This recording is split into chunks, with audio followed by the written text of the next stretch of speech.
Bonjour à tous, c'est Anthony, directeur, fondateur des académies Agi Football Camp en France et Agi Soccer Academy au Canada. Aujourd'hui, on se retrouve sur cette chaîne pour notre deuxième interview.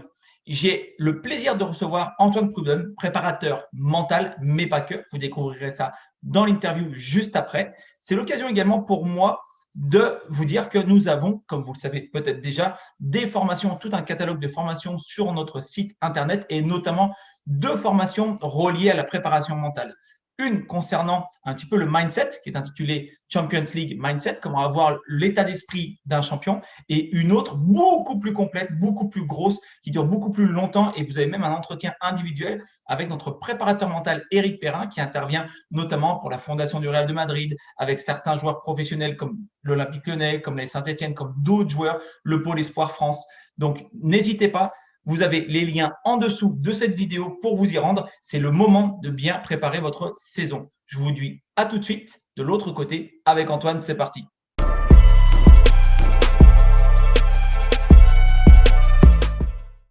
Eh bien, bonjour à tous et merci à Antoine de nous rejoindre pour cette deuxième interview de notre nouveau concept où, comme vous l'avez vu précédemment avec Yann Pupier, l'objectif est en fait tout simplement de partager avec quelqu'un qui a des compétences un peu spécifiques dans chaque domaine. Donc, on avait Yann Pupier, surtout spécialisé sur la prépa physique, mais également avec toute son expérience. Et aujourd'hui, j'ai la chance et l'honneur d'avoir Antoine qui, plutôt toi sur le coup prépa mental, mais pas que aussi. Donc, c'est là où ça va nous amener à de gros discours et très passionnants. Donc, déjà, Antoine, merci à toi d'avoir répondu présent pour cette interview. Et puis, je te laisse te présenter tout simplement. Déjà, merci à toi. C'est gentil, Anto, pour m'avoir t'accorder en tout cas, m'accorder ta confiance et pouvoir partager un petit peu ou sensibiliser en tout cas le plus d'athlètes possible à la prépa mentale, en tout cas à ses intérêts et à ses bienfaits. Déjà, ça me touche et c'est déjà pour moi hyper important de pouvoir donner aux athlètes, en tout cas.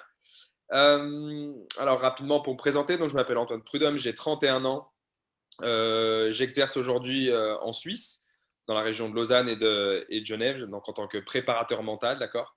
J'ai par le passé aussi un petit peu, été dans le football en France, notamment par Bourg, où on a eu la Ouais. chance de collaborer ensemble. Donc c'était une très belle expérience, aussi bien sportive que humaine.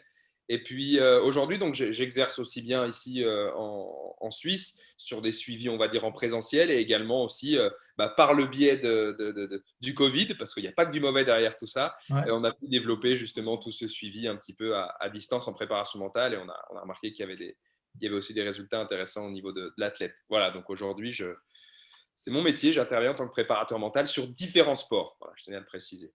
Alors, lesquels concrètement?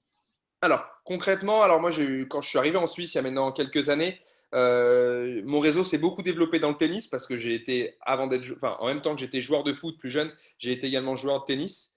Donc, D'accord. mon réseau s'est développé là-dessus. Donc, j'ai vraiment forcément eu beaucoup de tennisman dans un premier temps. Mais j'ai également réalisé mes stages universitaires au club des patineurs de Genève, Ok. au club de natation, donc la natation sportive de Genève, qui est un gros club de natation à Genève et en Suisse. Et puis maintenant, je travaille vraiment aussi bien avec par exemple, je travaille actuellement sur un groupe d'entraînement avec des sauteurs en hauteur, dans d'autres sports co également, comme le basket, le hand. Je travaille également pas mal avec de skieurs et de skieuses en France. Ok. Donc voilà, c'est assez varié et je trouve que c'est une des chances dans mon métier, en tout cas, quelque chose que j'apprécie énormément, c'est la diversité et la richesse que peut m'apporter chaque discipline. Voilà. D'accord. Chaque discipline a ses spécificités et grâce à elles, grâce aux athlètes que j'accompagne, je me rends compte qu'eux aussi, ils me font grandir, quoi, parce Ouais, qu'ils ouais. m'apprennent plein de choses.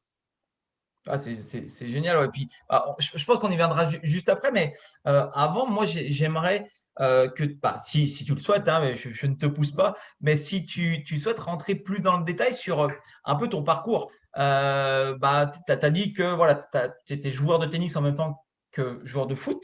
Ça, c'est à peu près à quelle période? Ensuite, voilà, ton cursus au niveau scolaire, formation, et puis qu'est-ce qui t'a amené sur la prépa mentale? En fait, un petit peu toute cette lignée-là. Bien sûr. Alors le foot, j'ai commencé à l'âge de, si je me dis pas, en 97 en France, ma première licence. Donc à Ok. l'époque, on appelait ça les débutants. Les U9 n'existaient pas encore, donc les débutants.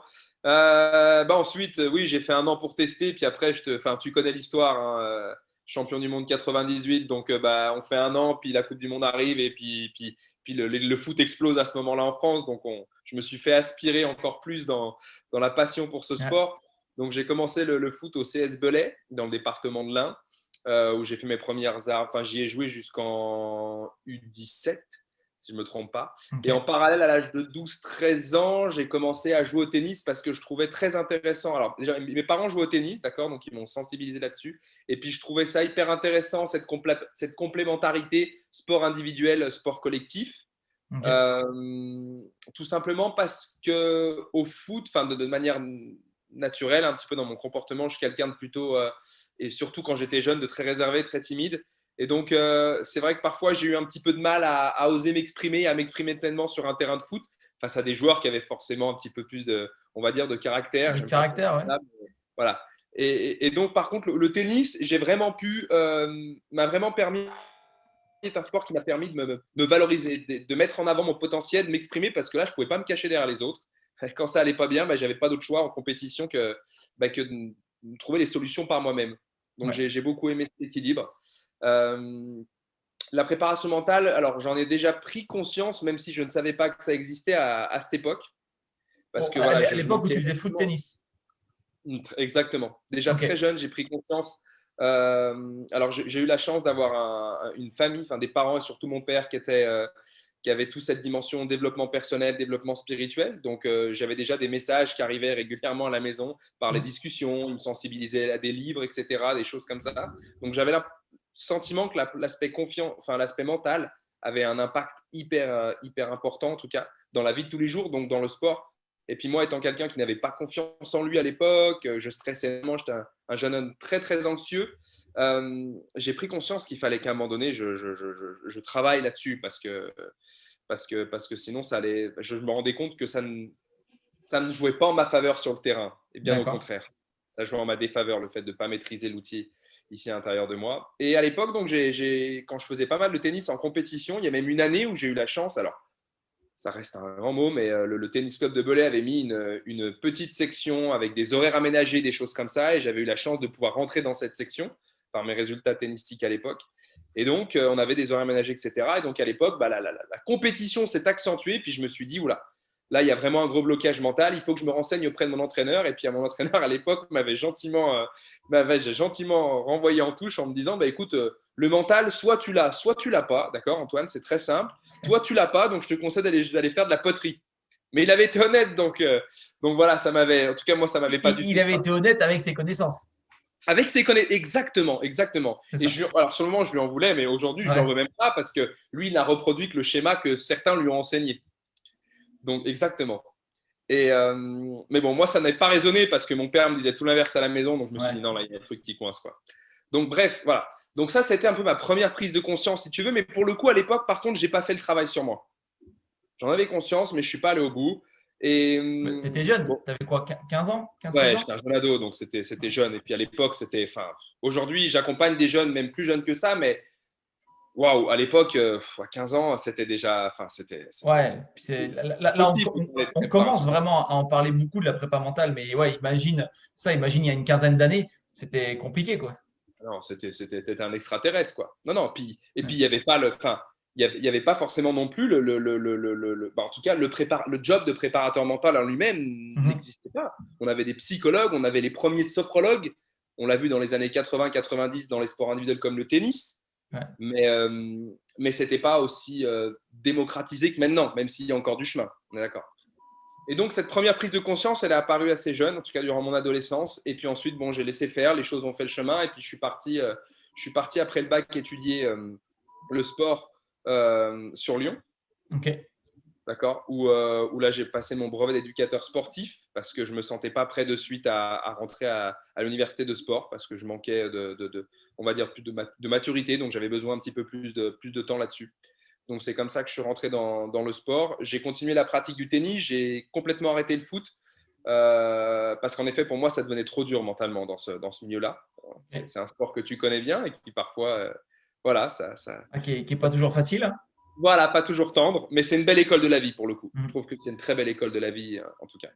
Et donc, je continue à me former sur Lyon. Et puis ensuite, je me suis dit, OK, il fallait que la passion pour l'entraînement, j'avais été sensibilisé par un prof qui aujourd'hui est un psychologue du sport et travaille notamment au Loup, et qui m'avait sensibilisé à la psychologie du sport. D'accord. Et ça, c'est vraiment une matière qui m'a vraiment marqué. Je me suis dit, OK, c'est à ce moment-là que je veux étudier, que je veux aller plus loin. Mais à l'époque, encore une fois, les premières formations arrivaient seulement à la fac. Et on était sur des M2 Ok, et ouais. donc c'était encore. Puis il y avait seulement quelques facs. Enfin, c'était pas encore très clair. On sentait que au niveau de l'État et de la politique sportive, en tout cas française, c'était oui, on y va, mais pas encore. Donc Ouais. voilà. Ouais, et puis c'est quand même à la fin d'un certain cursus, que là, si tu me parles de M2, c'est-à-dire que tu es à bac+5.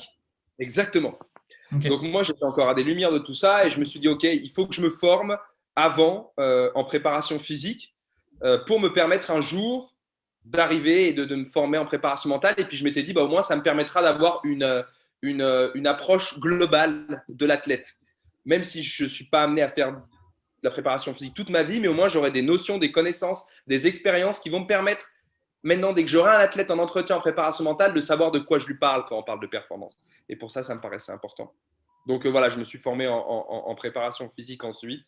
Et ce qui est Et intéressant, je te coupe juste parce que en fait, c'est en t'écoutant là que je comprends qu'en en fait, tu es passé par la prépa physique parce que tu voulais être en capacité d'avoir un peu l'avatar complet bien sûr, de ton athlète, alors que ce qui t'anime depuis le départ, quasiment, c'est en fait le côté psychologique. complètement. D'accord. Et ouais, donc t'es pas passé du côté comme beaucoup, j'ai l'impression, ou en tout cas, on dit, enfin, de ce que moi j'entends, j'ai l'impression que c'est une majorité qui sont sur la prépa physique parce qu'ils sont là sur la performance, parce qu'ils veulent accompagner les athlètes. Et puis au bout d'un moment, ils comprennent qu'il manque un petit truc et que du coup, ils se forment à la prépa mentale. Toi, en fait, le raisonnement, il était inverse. Tu voulais te former à la prépa mentale, mais il n'y avait pas grand-chose qui existait à cette époque-là. Et en fait, tu as juste pris le schéma inverse en disant, bon, bah, je vais déjà le faire en prépa physique. Et une fois que je me sentirai prêt, j'irai sur le côté mental, quoi. Exact, c'est ça. Et puis parce que de par ce que j'avais entendu depuis tout petit chez moi, on me répétait et je commençais à prendre conscience qu'il y avait un lien entre le corps et l'esprit qui est énorme. C'est-à-dire que même si je me forme en prépa mentale et que c'est aujourd'hui mon métier et que c'est ce qui me passionne, quand le corps parle, il ne ment pas. Donc je voulais aussi avoir cet aspect physique, ce lien entre les deux et non pas uniquement rester dans la tête et me couper je ne sais pas si tu vois, et couper le corps, quoi. Ouais. Pour moi, c'est cette approche globale qui m'intéresse parce que même aujourd'hui en préparation mentale, quand on vient travailler par exemple une thématique comme la gestion de l'anxiété avant une compétition, l'athlète a des manifestations cognitives, psychologiques, mais aussi physiologiques, physiques. Ouais. Donc je me suis dit, il fallait que j'aille un petit peu plus loin dans ce cursus, même si ce n'était pas quelque chose qui me passionnait, que je voulais en faire toute ma vie mon métier, mais pour avoir une approche un peu plus globale. Voilà. D'accord. Ouais, non, mais super intéressant. Et, et, et est-ce que tu dirais, parce que de ce que tu racontes, moi je le comprends comme ça, mais encore une fois, c'est peut-être pour reformuler, est-ce que tu dirais que toute cette approche-là que tu as toi, elle te vient en grande partie de ton éducation. Tu disais, tu as un papa qui t'a pas mis dans le bain parce qu'il y avait pas, il t'a pas forcé, mais en tout cas, il y avait dans l'environnement, en tout cas, des choses propices à ce que tu sois un peu plus alerte sur des choses comme ça que des personnes peut-être qui n'avaient pas cet environnement-là, quoi. Complètement, complètement. Non, non, non, non. Puis mon père avait cette double casquette, lui. Alors lui, il n'était pas footballeur ni tennisman, il a joué au tennis par plaisir, mais mon père avait aussi cette notion de la compétition entre guillemets parce qu'il était skipper.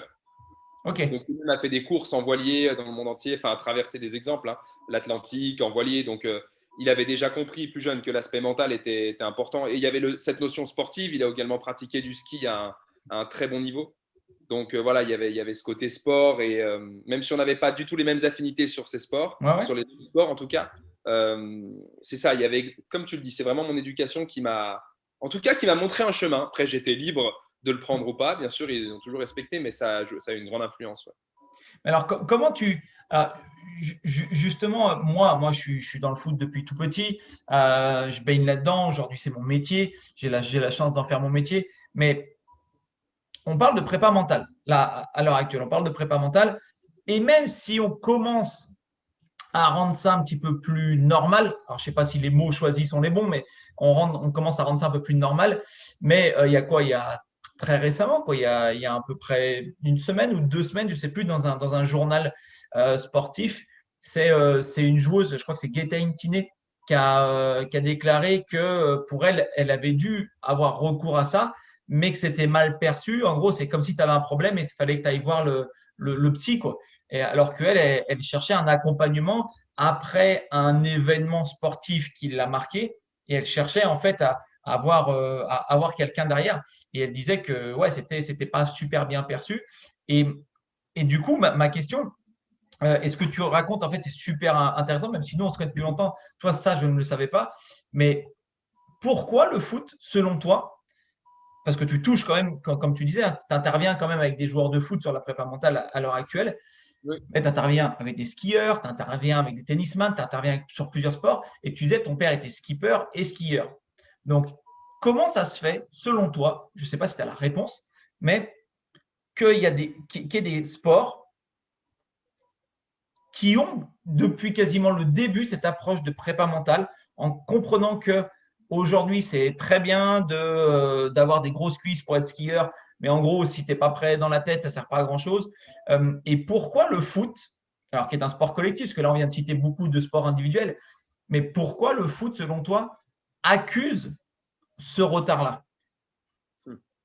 Alors, c'est une excellente question. Par contre, ce que je peux te dire, c'est que je n'ai pas forcément la réponse, mais par ma jeune expérience, en tout cas dans ce métier, c'est que je me suis rendu compte que, pour moi, il y a deux choses qui me viennent en tête. La première, c'est, je pense que malgré tout, de manière générale, dans les sports collectifs, le fait d'être en équipe responsabilise peut-être moins de manière naturelle l'athlète. Mhm. Et mon expérience me montre que très jeune, en tout cas, c'est ce que j'ai la chance de pouvoir vivre comme expérience en Suisse, c'est que je prends un exemple comme le tennis, c'est que très très jeune, les athlètes ont déjà un staff personnel autour d'eux, parfois même peu importe leur niveau de pratique. C'est-à-dire qu'on peut pratiquer le tennis à un niveau, ici ils vont appeler ça le niveau cantonal, mais c'est un niveau départemental en France, et les athlètes sont déjà entourés avec un kiné, un prep mental, un médecin du sport, un entraîneur, un préparateur physique. Ils ont un staff comme si ils évoluaient au niveau professionnel.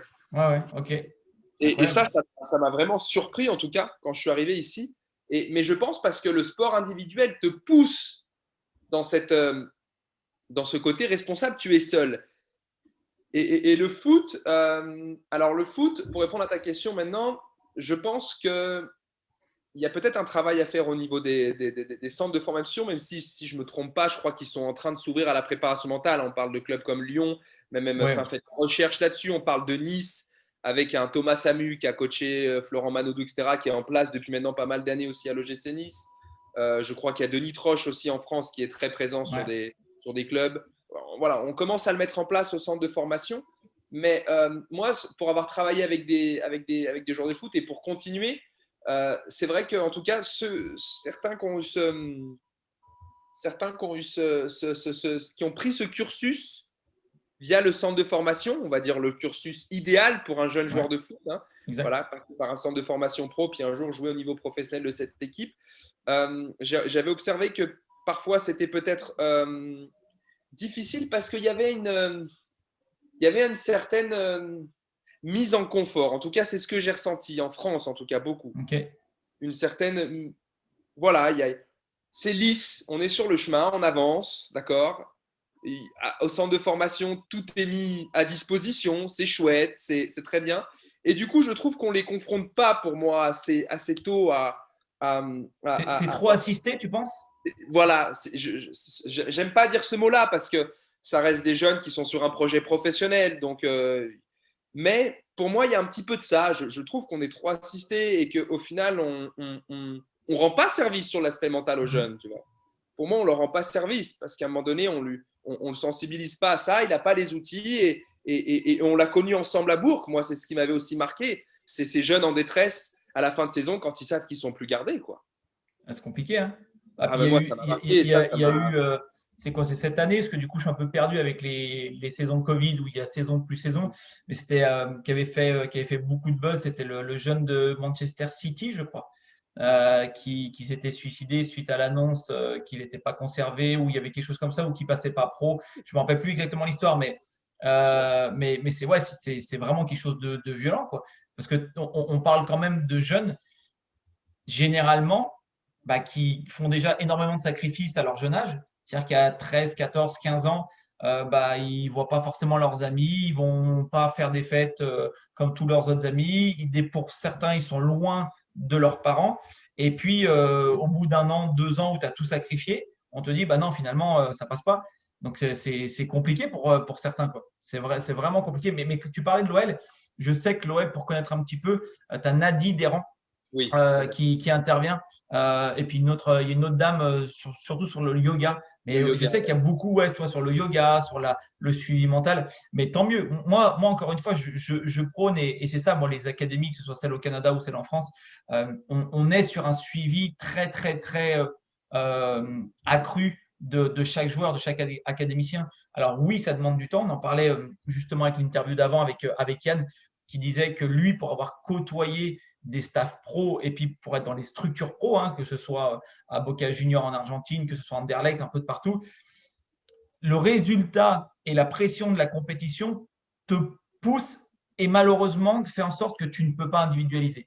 Tu t'as beau avoir on va dire, le meilleur fond possible où tu veux faire le plus possible pour chacun des joueurs, le contexte, c'est ce qu'il expliquait, le contexte ne te permet pas de le faire. Et donc aujourd'hui, bah moi, hein, pour revenir sur ma vision, mais je trouve que ça fait du lien avec ce que tu dis, c'est que nous, l'académie, on est surtout basé là-dessus. C'est C'est ça, ça. c'est facile en sport individuel. Donc, pour la question, c'est peut-être pas facile pour un joueur de foot, en fait, d'automatiser cette remise en question. Et donc, se dire à un moment donné, j'ai besoin de travailler mentalement. Tu vois? Est-ce que c'est une question que je me pose, est-ce que dans le foot, ou dans les sports co en règle générale, mais encore une fois, le foot, c'est vraiment là-dessus que je connais le plus, mais est-ce qu'il n'y a pas aussi un côté un peu macho, c'est de dire, ouais, mais si j'ai recours à la prépa mentale, est-ce que ça ne veut pas potentiellement dire que j'ai des carences quelque part et que du coup, il ne faut pas qu'au sein du vestiaire, ça se sache? Tu vois, est-ce qu'il n'y a pas quelque chose un peu comme ça aussi? Si, si, si, je crois que j'en discutais justement dernièrement avec un joueur de foot professionnel là, que j'accompagne en Suisse. Et on disait que c'est vrai que c'est quand même remarquable. C'est un sport qui a des années d'avance sur plein d'autres, dans plein de domaines. Et justement, dans cette manière de penser, comme tu viens de le mentionner, c'est un sport qui est en retard, en fait, encore.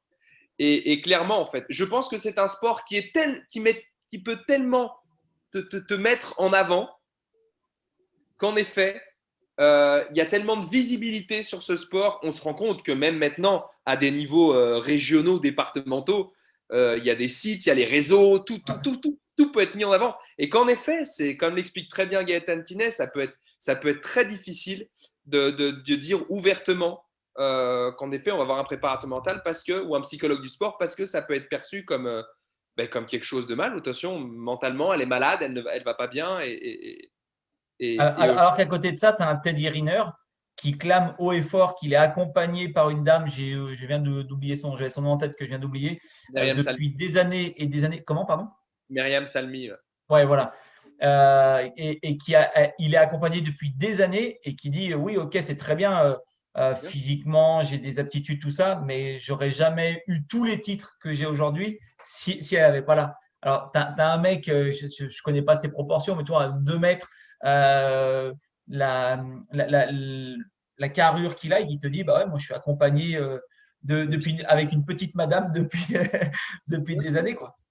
Non, mais il y a d'autres exemples encore plus fabuleux. Même dans le foot, un joueur comme Cristiano Ronaldo ne se cache plus qu'il utilise des outils liés à la préparation mentale. Au tennis, j'ai eu la chance d'avoir en tant qu'intervenant et professeur le préparateur mental de Rafael Nadal, qui a Ok. bossé entre 2003 et 2008 avec lui. Donc, on peut penser que Nadal est devenu le joueur, le taureau sur le court qu'il est. Avec lui, clairement, son point fort, c'est l'aspect mental, hein, d'accord, comme ça, mais pas du tout. C'est quelque chose qu'il a travaillé pendant des années. On parle d'un joueur de foot comme ce même préparateur mental a également travaillé pendant des années avec Mesut Özil. Voilà, Ok. il faut avoir conscience en fait que c'est des…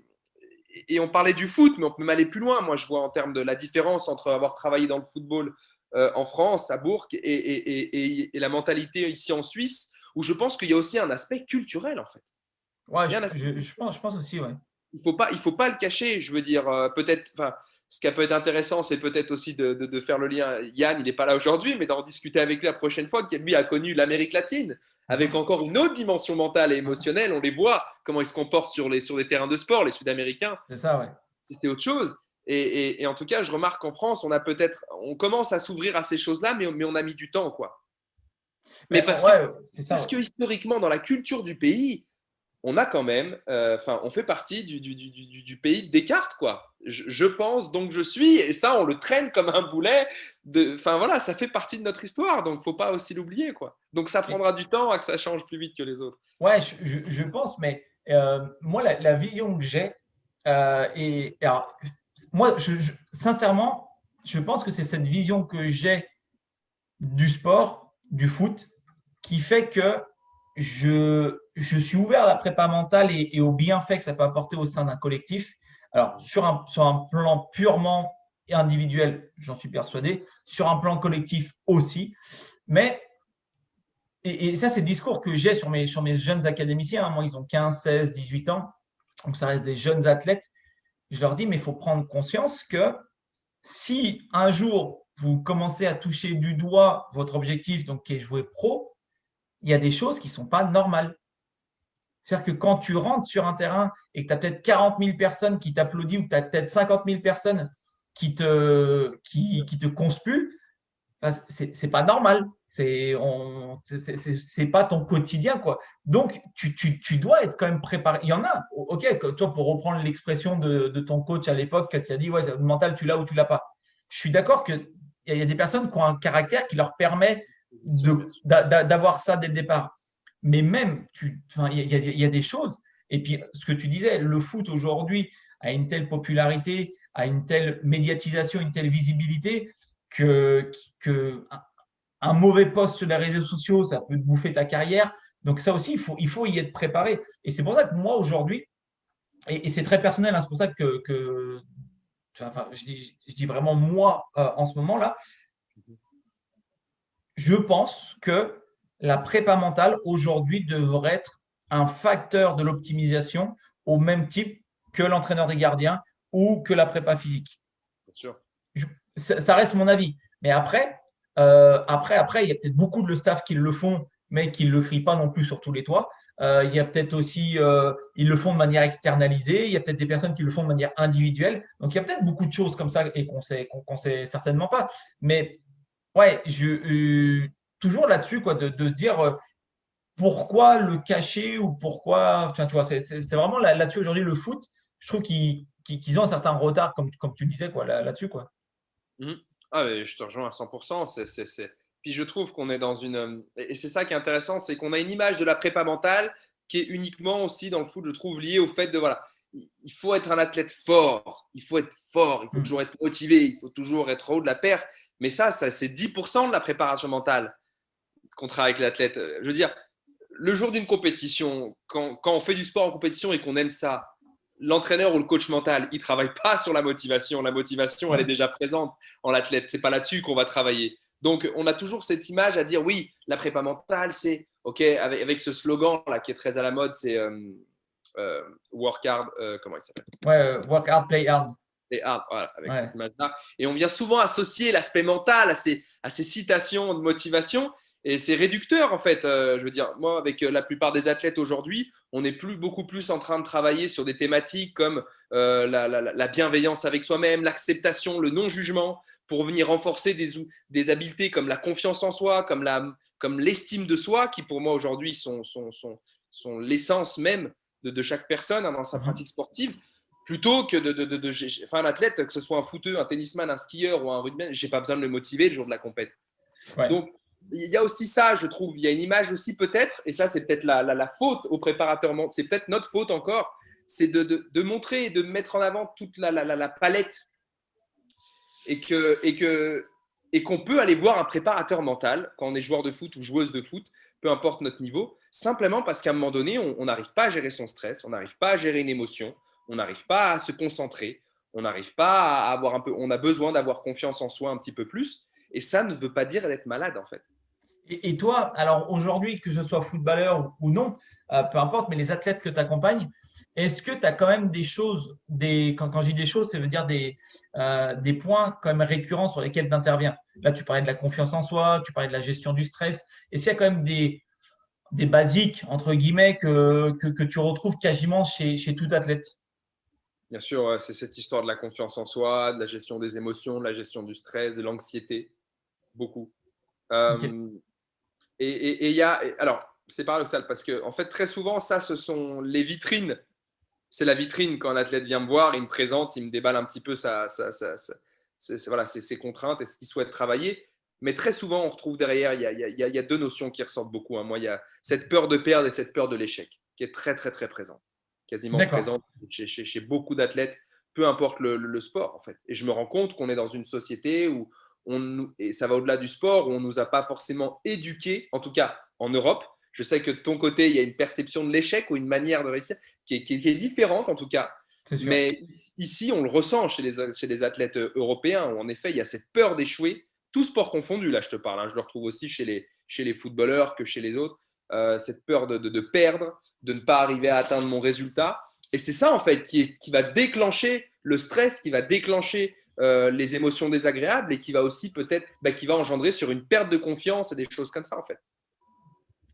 Et Et, ça, c'est problématique, quoi. et toi, aujourd'hui, là, euh, sans faire un audit particulier, sans faire une réelle consultation de prépa mentale, mais un conseil que toi, aujourd'hui, ton expérience t'a donné ou que tu aimerais donner grâce à ton expérience plutôt pour un athlète. On ne parle pas forcément de footballeur ou etc., mais d'un athlète sur les grandes caractéristiques qu'aujourd'hui tu vois, que tu traites, qui reviennent fréquemment.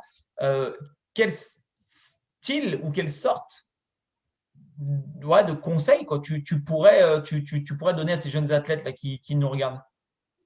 Moi, je dirais que ce serait prendre conscience de ses sources de motivation à pratiquer un sport en compétition. C'est Ok, aujourd'hui, je remarque, c'est un petit peu c'est un petit peu le mal-être ou les grands mots qui ressortent actuellement. C'est que beaucoup de jeunes, peu importe le sport, pratiquent en compétition, sont très motivés, mais on a une motivation qui est très axée sur l'ego, c'est-à-dire être le meilleur, être le premier, gagner. Il y a une grosse comparaison aux autres, il y a une grosse importance à l'image de soi. Ça, c'est pas un problème, d'accord? Il n'y a aucun problème. Il y a des études qui ont été prouvées par des psychologues dernièrement qui ont montré que tous les grands champions, je parle des champions, hein, pour moi les champions c'est Teddy Riner, c'est Cristiano Ronaldo, c'est etc. Tous ces grands champions. Allô Anto, est-ce que tu m'entends? ouais, je t'entends, je te vois, mais ça frise. Est-ce que tu m'entends?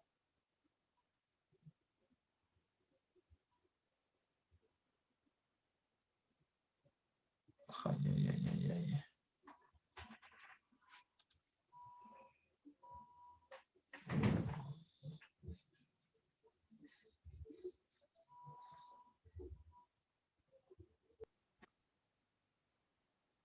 Ah, Tout bon, ça remarche.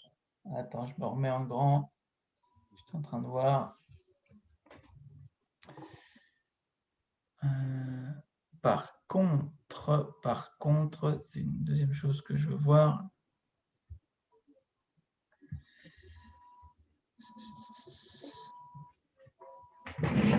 Ce que j'ai peur cette fois-ci, c'est que ça ne m'a pas proposé l'enregistrement. Donc tout ce qu'on vient de faire là depuis 20 minutes, ça ne le propose pas Alors, en enregistrement. moi ça me le mettait en recording, mais je sais Ouais, pas. ouais, mais tu vois là, la coupure, généralement, comment dire, ça télécharge en fait le fichier qui me permet de le convertir. Et là, ça ne me le propose pas. Donc j'ai peur qu'on l'ait perdu. Oh merde. Bon, c'est pas grave. J'ai peur qu'on l'ait perdu.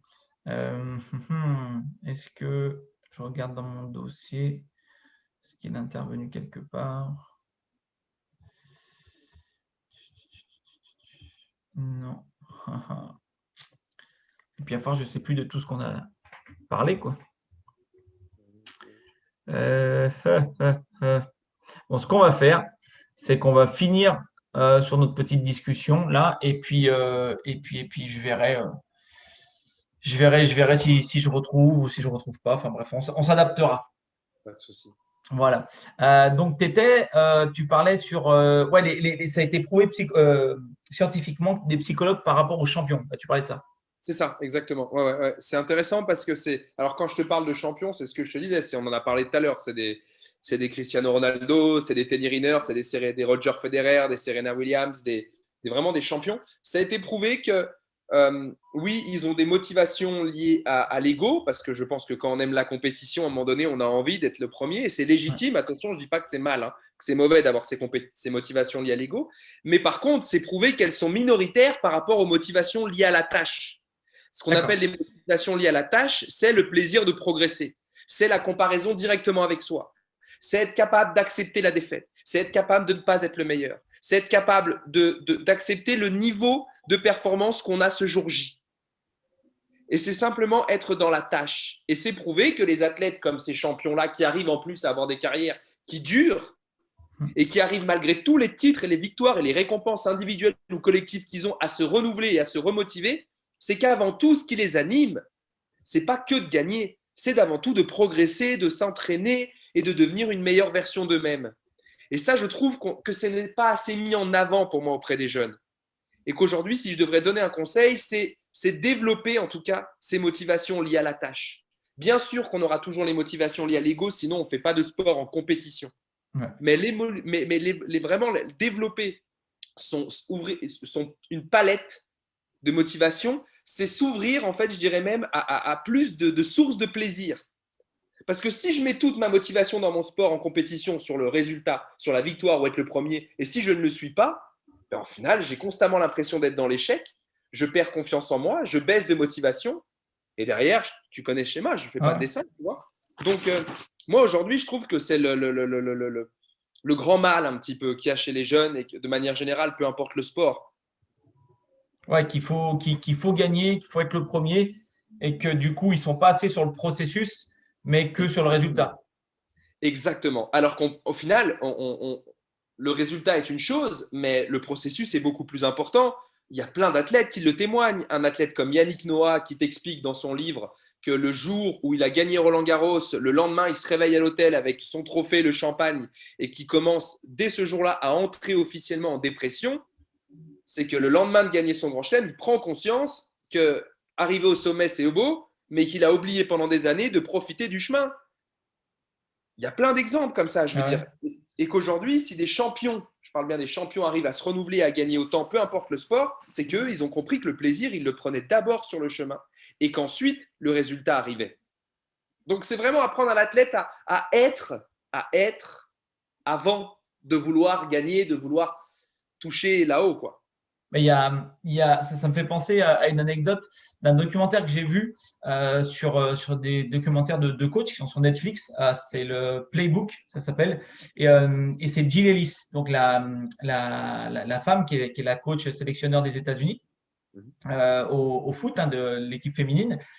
Et donc, elle expliquait qu'elle a mis en place, je crois que c'est elle, j'ai un doute quand je ne sais plus si c'est elle ou si c'est la coach d'une équipe universitaire féminine de basket en première division, NCAA 1. Je crois que c'est la coach de basket, si je ne dis pas de bêtises finalement. Quoi qu'il en soit, elle avait instauré dans son groupe la règle des 24 heures. Et elle disait qu'il y avait 24 heures pour s'apitoyer sur son sort après le match, s'il y avait une défaite, ou il y avait 24 heures pour profiter de la victoire. Mais ces 24 heures passées, c'était pas oublié, mais ça y est, on repartait sur les entraînements, on repartait sur les plans de jeu, on repartait sur la préparation, on repartait sur l'atteinte d'autres objectifs. Et elle avait instauré ça sur cette règle des 24 heures. Je crois qu'effectivement, c'est la coach de basketball de NCAA 1 parce que elle avait, si je l'ai regardé il y a un moment, je ne me rappelle plus, mais elle avait échoué dans son objectif de gagner le championnat, genre à la finale. Il y avait quelque chose comme ça. Et elle ne voulait pas réitérer ça parce que ça avait causé émotionnellement quelque chose d'assez important.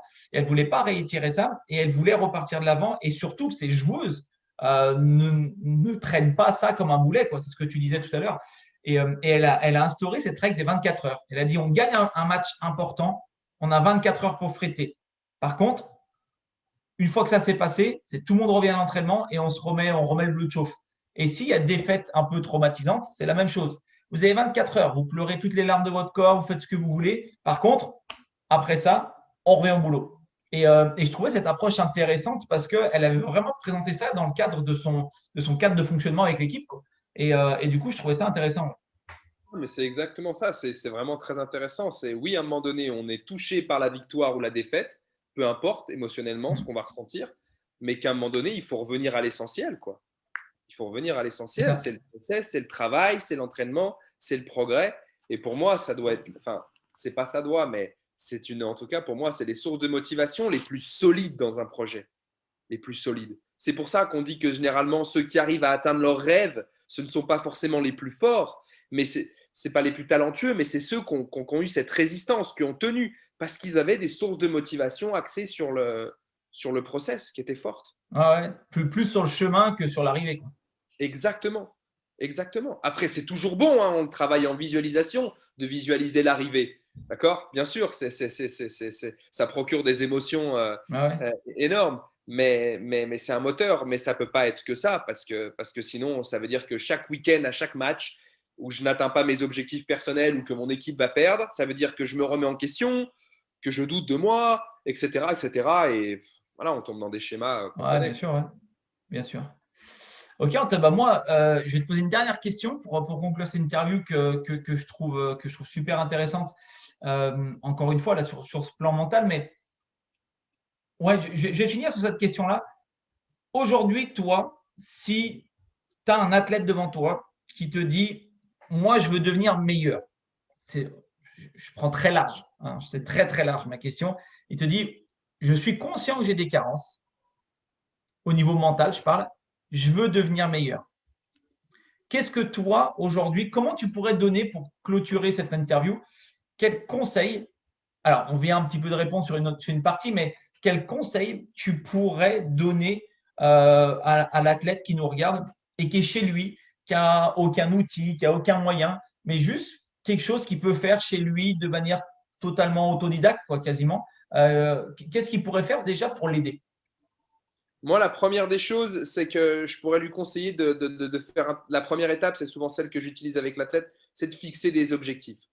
Commencer par une fixation d'objectifs à court terme, 6 mois, 1 an, à moyen terme, 2, 3 ans, et à long terme, 3 voire 5 ans.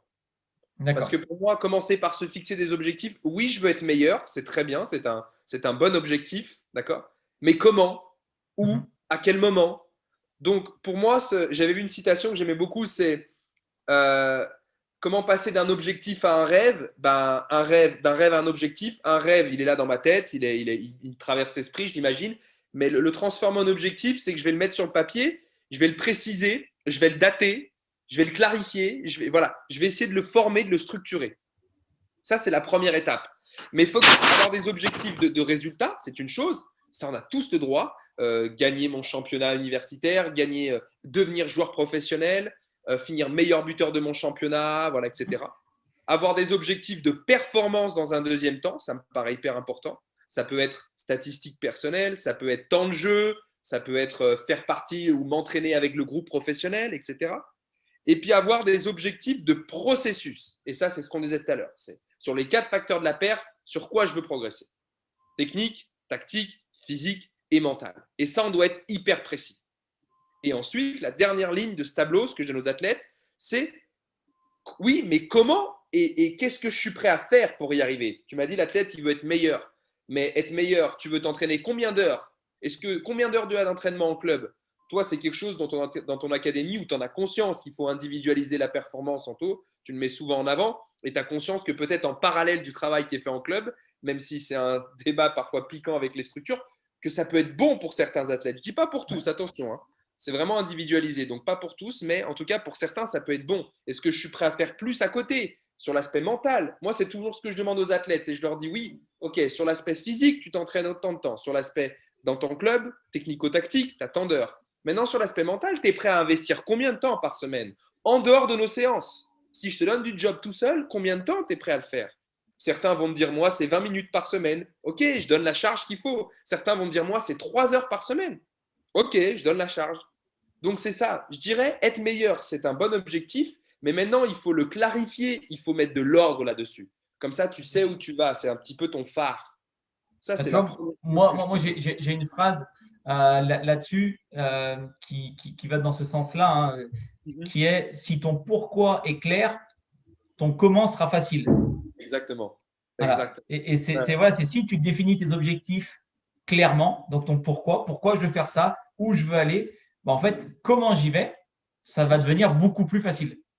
C'est ça. Moi, je devrais déjà commencer par ça. Et la deuxième chose qui me paraît importante, c'est aussi une méthode qui est en train d'arriver dans le sport, qui se développe de plus en plus. Et c'est ce qu'on appelle la mindfulness ou la pleine conscience. Ok. Et ça, c'est vraiment un art d'être et de pratiquer son sport. Ça, c'est vraiment ce que j'invite à l'athlète à faire, c'est développer son sport en pleine conscience. C'est conscience de mes pensées, de mes émotions, de mes sensations physiques, de qui je suis, de quoi je suis en train de penser. Et ce que je suis en train de faire. Est-ce que c'est en accord avec mon pourquoi? Est-ce que c'est en accord avec mes raisons ou est-ce que ça n'est plus en désaccord? Tiens, je me sens mal. Pourquoi? Ça, c'est une manière de vivre, une manière d'être qui va permettre même à l'athlète de trouver plus d'autonomie en fait dans son développement mental. Mais c'est pas Kobe Bryant qui était un petit peu, enfin, qui avait énormément ça. Si, si, la pleine conscience, bien sûr. Mais aujourd'hui, il y a une enfin, il y a tellement d'athlètes qui pratiquent la méditation pleine conscience pour Mhm. justement arriver à automatiser cet état-là d'être. Ouais, il y en a beaucoup, beaucoup. Ouais.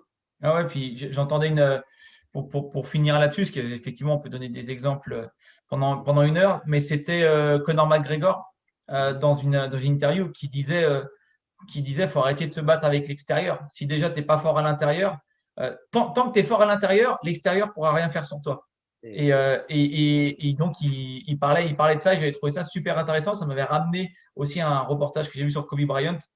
Oui, notamment un extrait qui illustrait cette pleine conscience-là, qui est assez connu, peut-être que tu l'as en tête. Tu sais, c'est quand il était en match et il commençait à se frictionner avec un joueur, et il y a une remise en touche, et le joueur veut lui faire peur avec le ballon, et Kobe Bryant, il cligne même pas des yeux, il bouge pas, alors qu'ils sont à ça, hein. Ils sont à ça. Il essaie de lui faire peur avec le ballon, et tu sens qu'il y a une telle sérénité qui se dégageait de ça, alors qu'on parle quand même d'un mec qui est en plein match, qui est fatigué, qui a la pression, qui a les supporters, qui a l'enjeu, et il est mais zen au possible. Et j'avais trouvé ça exceptionnel. pour ça, c'est génial. Mais la citation que tu as donnée de McGregor, pour moi, elle veut tout dire. Elle veut tout Donc, dire. Si tu règles les problèmes à l'intérieur, l'extérieur c'est n'aura plus ça. d'impact. Et ça même plus loin, c'est que l'extérieur est le reflet de ce qui se passe à l'intérieur de nous. Donc, si tu veux changer l'extérieur, change ce qui se passe ici et tu verras qu'autour, ça va bouger sans que tu aies besoin de faire grand-chose. Génial. Génial. Bah, Antoine, en tout cas, moi, ce que je vais faire, c'est que pour toutes les personnes qui sont intéressées pour te découvrir, pour découvrir tout ce que tu fais, peut-être même rentrer en contact directement avec toi, dans la description de cette vidéo, vous allez avoir tous les liens, site internet, réseaux sociaux, bref, vous aurez tous les liens pour contacter Antoine directement. Si vous avez des questions, il y a les commentaires de la vidéo qui vous permettent de poser les questions, et donc moi, j'y répondrai avec grand plaisir. S'il y a besoin même, j'irai toquer à la porte d'Antoine pour qu'il me donne les réponses, et on vous les donnera. Mais quoi qu'il en soit, voilà, n'hésitez pas, mettez tous vos commentaires, vos questions dans les commentaires. Toutes les informations d'Antoine se trouvent dans la description. Je te remercie encore, Antoine. Moment d'échange super intéressant. Je sais qu'on essaie de faire un peu court pour rester dans un format un peu dynamique, mais on pourrait en parler des heures. Donc voilà, encore une fois, merci à toi. Bonne séance, parce que je sais que tu pars en séance aussi là. Et puis, Merci à toi. de toute façon, nous, on se suit quoi qu'il arrive. Et s'il y a quoi que ce soit, vous pouvez le contacter grâce au lien qui se trouve dans la description. Mais merci à Mais, toi, Anto, et puis merci à vous tous pour votre écoute allez, aujourd'hui. merci beaucoup, Antoine. Merci, bonne journée. Ciao.